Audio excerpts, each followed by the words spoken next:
My husband invited a stripper to have a threesome without discussing it with me on our wedding night. Where do I go from here? I'm a 28-year-old female. My husband is a 32-year-old male. Let me preface this by saying nothing like this has ever happened before, which is what left me so utterly flabbergasted, as I had a lot of trust in our relationship.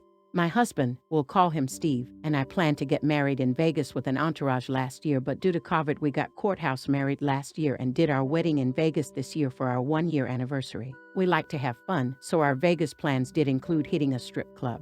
The day before our wedding, we were all supposed to go to the club together, but I drank too much and was confined to bed, so my husband and some friends hit the strip club and I stayed at the hotel. Cool, no big deal. He didn't come home until 7 a.m. Still cool, not ideal to get married with no sleep, but if it doesn't bother him, it doesn't bother me.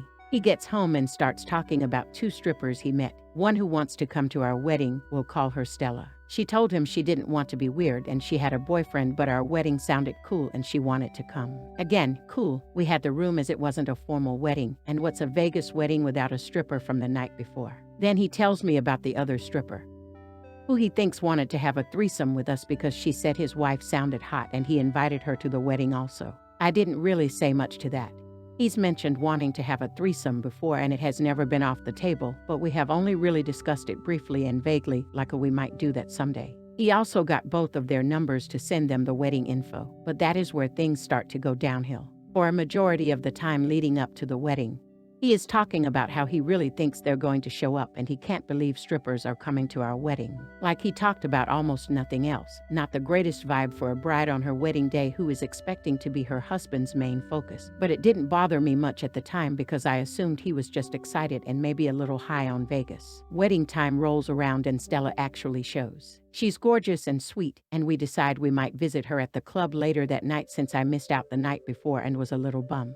We part ways and head out to take our wedding portraits. And my husband is still talking about Stella, but now it's about what club she will be at and when later that evening. At one point he even referred to her as his Vegas girlfriend to our friends, which made me uneasy, but I laughed it off as a joke and again figured he was high on Vegas. We head to dinner and my husband is sucked into his phone, barely speaking to me and still managing to rush me to meet up with our friends to go see Stella. We meet up with our friends, bar hop for a bit, then head to Stella's club with the expectation that we'll stay for an hour because it is late and everyone is pretty beat.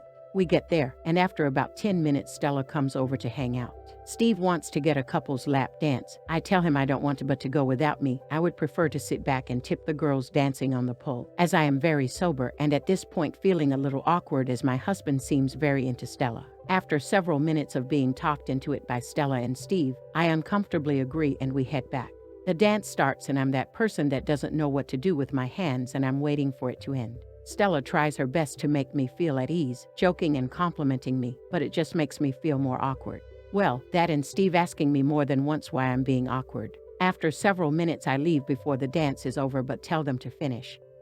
And they do. Several minutes later, they come back to the group. Stella perches on my chair and tells me that Steve told her we wanted to have a threesome. Then she apologetically told me she doesn't do that with customers. I'm mortified for several reasons. 1, because he crossed that professional line and it was disrespectful, especially because he knows she has a boyfriend. 2, he made it sound like I was in on it. 3, arguably the most important, this man asked someone to have a threesome without discussing it with me at all on our wedding night. At this point, we'd been here about an hour and our friend group decided to leave.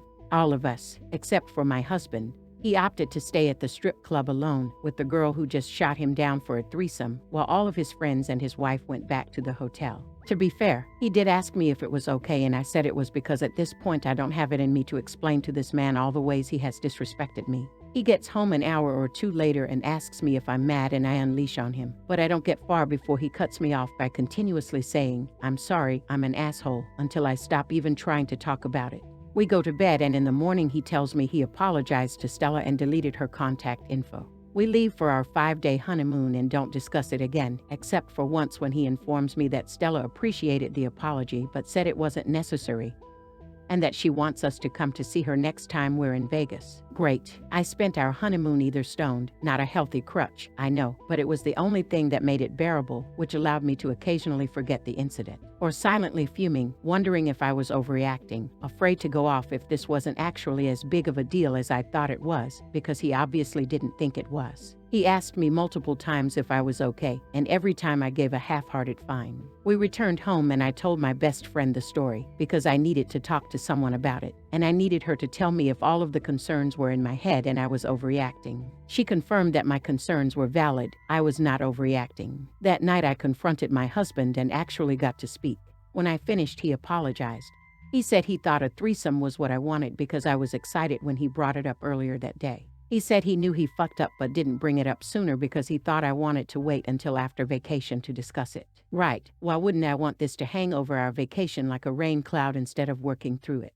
What should I do? I thought this man was my future, we have dogs together and we're discussing kids. I don't want to give up on it so easily, but I don't know if I can get past this. It's not just what he did in Vegas, it's how he behaved afterward. Now let's see what the top comments has to say. Opinion number 1. While it is frustrating that you are not ready to kick him to the curb, which is what should happen, you're obviously not there yet. I am worried you won't get there while being with your husband. Your husband profoundly disrespects you. It's hard for a plant to grow in an environment that is bad for it. If he's around, he will stunt your progress. Can you guys be separated while you do therapy? Opinion number 2. Your husband used what he knows about you against you for his own extremely selfish and twisted wants. I really don't think there was some deep underlying thing that made him do this. He was horny and wanted to screw a stripper, and he figured Opus already doesn't stand up for herself. Now that we are married, there is no way she will leave, I can do whatever. Where the Opus replied, is there any chance that this really was a one-time big mistake? That he got caught up in it all? If anyone else were telling me this story, I would be telling them to get out of there now, no ifs, and, or buts. But in the 4 years we have been together, there has never been any issue even close to this. I always felt like his priority, and the only girl in the room. It's just hard to see the person he was that night in Vegas and the person who I have loved for the last 4 years as the same person. And even though he hurt me deeply, I don't want to hurt him. Update 1. As harsh as some of you were not wrong. I should have stood up for myself long before we got to the point of him soliciting a threesome. Here are a few things about me that may make it more understandable. 1. I have long been aware that I have boundary issues in all areas of my life, and that it is something I need to work on. Trust me, this was definitely the push I needed to get the ball rolling and actually seek help. 2. I am also awful at confrontation, and again, I am well aware that I need to work on it. 3. I have experienced trauma in my life and had been experiencing some serious mental health and self-esteem issues even before this happened. 4. When I get upset, I shut down completely. Again, I am aware this is not a healthy response and will be working on it, but that is where I am currently. 5. Despite my trauma, I am a naturally trusting person. I am going to trust you completely until you give me a reason not to. And as hard as it may be to believe, my husband had not given me a reason not to trust him before this point. 6. I don't believe in explaining to people who claim to love me how to treat me well and not disrespect me. If you know and love me, you should know how to act like it. Obviously, for minor issues, they may not know, but I'm sorry, this one seems like a no-brainer. 7. Consent 101 is anything other than an enthusiastic yes actually consent. Is asking someone to do something after they say no and until they say yes actually consent. Thank you to everyone that took the time to read this post and reply with love, tough love, and even disdain. You've given me a lot to think about and process in therapy. Yes, I have entered therapy. I have also insisted my husband enter therapy if he wants any chance for this marriage to work. At some point after working on ourselves, if it makes sense, we will come together to work on our relationship to see if it is salvageable. This is why I have asked Reddit instead of people in our lives for advice. I have told only my best friend the dirty details of what happened and plan to keep it that way because I know that once people hear something like this, it changes how you look at a relationship and if we are going to make it work. This incident is better off not shouted from the rooftops. I have not ended our marriage yet for a few reasons. 1. This was not entirely my husband's fault. He can take a majority of the blame, but not all. 2. If I do not at least try, I will always wonder what if. 3. Something caused him to act this way. Maybe it was his attraction to another woman. Maybe it was a concern he had about me, himself, or our relationship that manifested in an ugly way. I would like to know where this came from and if it is likely to happen again before making any permanent decisions. 4. Something in me thought that all of the disrespect leading up to the pitch of the threesome was acceptable. And I need to investigate why that is to have any hope of having a successful relationship moving forward. For the record though, threesomes and children are off the table until further notice. Threesomes will not be discussed again until I decide it is time. Children will not be discussed until it is deemed we are at a healthy place by a professional, if ever. Final update. Almost a year ago, I turned to Reddit following the most embarrassing moment of my life to open the door for even more embarrassment. The masochist in me got positively tingly at the hateful comments, and continuing a relationship that everyone on Reddit, myself included, knew was doomed. No amount of supportive comments could stop me from being terrified at ending my relationship. We obviously aren't happy, but we are damn comfortable. Too comfortable. We have 3 dogs, we have a house, and I have a good bit of debt and a job with no health insurance. I was too overwhelmed to face all of those challenges and come to terms with my marriage being over, so I gave up the little self-respect I had and stayed. I tried to work on my issues, work on us, and see if our relationship is salvageable. Spoiler alert, and I'm sure this will shock you, but it isn't.